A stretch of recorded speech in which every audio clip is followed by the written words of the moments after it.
Hello and welcome to Bruh Baking, where I'm your regular host of the show, Jeff, and today I'm going to be teaching you how to make Oreo cheesecake cookies. I love both Oreos and cheesecake, so this sounds really good and I'm going to try it. I'm going to show you what you need first. Just so we all know, this recipe apparently only makes 24 cookies, so 2 dozen, so I'm going to double the batch so I can give some to my neighbors. But first I'm going to tell you the list of ingredients that you'll need and the original amounts you'll need for it. So for this recipe, you're going to need an 8-ounce package of cream cheese. They said challenge cream cheese. I got 2 different brands. They're not even necessarily brands of cream cheese. I'm also doubling the recipe, so I got 2 8-ounce packages of cream cheese. Next for the recipe, you will need half a cup of salted challenge butter. I actually found salted challenge butter, and this has 4 sticks and it's 16 ounces. So 8 ounces is a cup and it's 16 ounces, so this is entirely what you'll need if you're doubling it. You will need 3/4 a cup of granulated sugar, half a teaspoon of vanilla, 1 cup of all-purpose flour, and then you'll apparently need 15 Oreo cookies. You don't necessarily have to get name brand Oreo cookies. None of this has to be name brand. I just actually do like Oreo, so I picked these up from the store. So according to Cookies and Cups, which is where I got this recipe, the first step in the instructions is to mix the cream cheese and the butter together. You just gotta put it in the bowl. And once again, do not follow exactly what I'm doing because I'm doubling this recipe. So there's the 2 packages of the 8-ounce cream cheese. And then the recipe calls for the half a cup of butter. I'm doing the half a cup twice because I'm doubling the recipe. So now that the cream cheese and the butter is in the bowl, it says to mix it for about a minute until it's smooth. Also, if you want to put your cream cheese and butter in the microwave for a few seconds to kind of let it melt to help with the blender, that's up to you. Once it's as smooth as it can be, it's time to add in the 3/4 a cup of granulated sugar. And once the sugar's in the bowl, it's time to add in half a teaspoon of vanilla. And when you have the vanilla and the sugar in there, it says to mix once again. And then once you've mixed a little bit, it says to go ahead and add the flour in. It says to do a whole cup of all-purpose flour, and I'll be doing 2, but 1 is the original amount.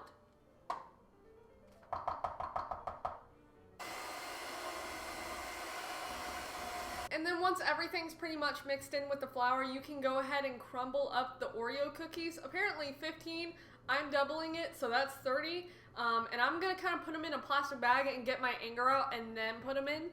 So I was kind of worried that I wasn't going to have 30 Oreos, but if you get like a regular package of Oreos, you'll have enough. I'm just going to keep crushing the Oreos until I feel like they're good.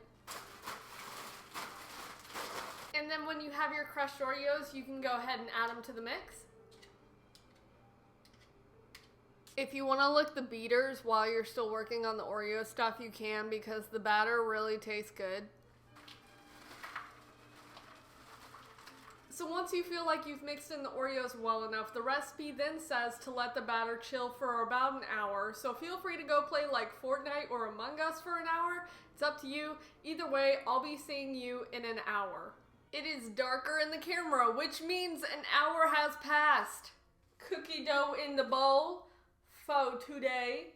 So now that the cookie batter's all ready, the recipe said to turn on the oven to 350 degrees. So while that's heating up, I'm gonna roll up the cookies and put them on these like not plates, not pans, cookie sheet things. So while I'm doing that, that will give the oven enough time to properly heat up. I was listening to Bruno Mars before I started to do this, so now I'm really hype.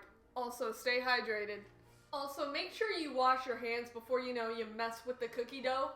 The recipe did say that if you want to use like a tablespoon thing, but use it twice to make your cookies, you can, but I don't know if I want to make my cookies that big, especially since I'm giving some to my neighbors, so I'm just gonna make them how I want. Frick you, recipe. I'm gonna do what I want, but probably mess up in the process. Even though I put the cookie dough in the fridge for an hour, some of it isn't very like cold and chilled, so you may want to put it in there longer if you want. I'm kind of making different sizes because I kind of want to see how some of them turn out because I haven't put them in the oven yet. So I guess you can make them however big you want. And then once you're ready to put the cookies in the oven, it's said to cook them for about 10 minutes. So I'm going to put both of these in there and we'll see how they turn out.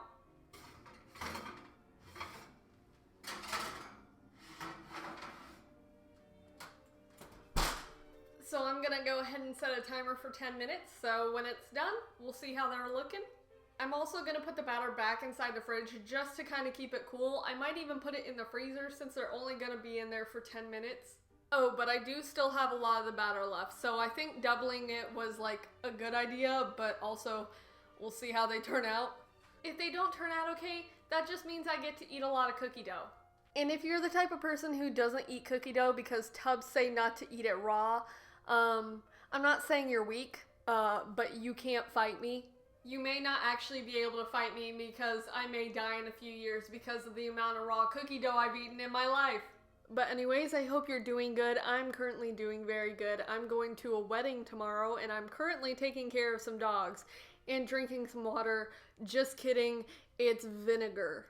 Do y'all like the classical music? I just decided classical music fits the title of bruh baking. Also, look at this cool shirt, okay? My best friend gave me this dank meme shirt and I love it so much. That's a little chef's secret, you're welcome. It smells good so far. I also have 2 wire cookie sheets that I'm gonna be putting the cookies onto to let them cool for like 2 to 3 minutes, apparently. I'm very curious to see how this is going to taste and how it's going to turn out because I've never cooked anything with Oreos except deep fried Oreos. Those are good. Speaking of which, and I'll probably say it at the end of the video, if you would like for me to make something specific as far as like desserts or whatever, let me know. The next thing that I plan on baking for this channel is good. It tastes good, I'm pretty sure. It looks good, and it's video game related, so that's fun. I got 1 minute and 39 seconds. I'll just see you when they're done. Have y'all seen this TikTok, by the way? It's from the Frog Baby, and it's both confusing and funny. Hi, I'm George. Let's go. What is that? Anyways, my timer went off, so I'm gonna check and see if they're done. They are not done. I'm gonna give them another like 6-7 minutes. Why would a recipe lie and say they're done in like 10 minutes? That's not true. It said like light brown around the edges. Bruh, they're not even ready yet. What the heck? I'm gonna give them 6 minutes cause 3 and 3, yes. Now what do we do for 6 minutes? I almost had a big stupid moment. I was going to grab the pans without getting any like gloves or anything. Just imagine me opening the oven, grabbing the pan, and literally burning off my fingerprints. Sounds fun, right? Yes, it does. They still ain't ready yet. Like, I don't want to burn them, but bruh. I'm gonna give them 5 more minutes and then let them cool because that just may be how they be. I'm not gonna lie, that cookie batter is bussin'. Do y'all want to see Toby real quick? Hold up. If you do not know, this is Toby. He's a Shih Tzu Part Terrier. He looks really uncomfortable, but he's not. He is like my best friend. I love him so much. He's very nice. Okay, say bye. Bye. So it's been another 5 minutes. What I'm gonna do is I'm gonna take them out and let them cool, see how that works. Because it said just 10 minutes, I don't want to overcook them. So boys, this is how they be looking. Another thing that the recipe said is that if the bottom of the cookies are light brown, then they should be good. And pretty much all of them are, so I think I did something right. So I'm gonna watch a few more TikToks for like 2-3 minutes and then transfer them over to the wire racks and then try a few, see if they're good, and then I'll trust myself to like put more in the oven. Okay, moment of truth. Is it good? Yes. When you get them out of the oven, leave them on the pans for a bit before transferring them to the rack things because some of them may fall through. None of mine really did, but that's just the thing. So yeah, that's basically the video. It took a long time, but I enjoyed making the cookies. They taste good, so I definitely recommend checking it out. I'll put the link to the recipe in the description. Thank you very much for watching. If you have questions, let me know. Okay, bye. My name is Jeff.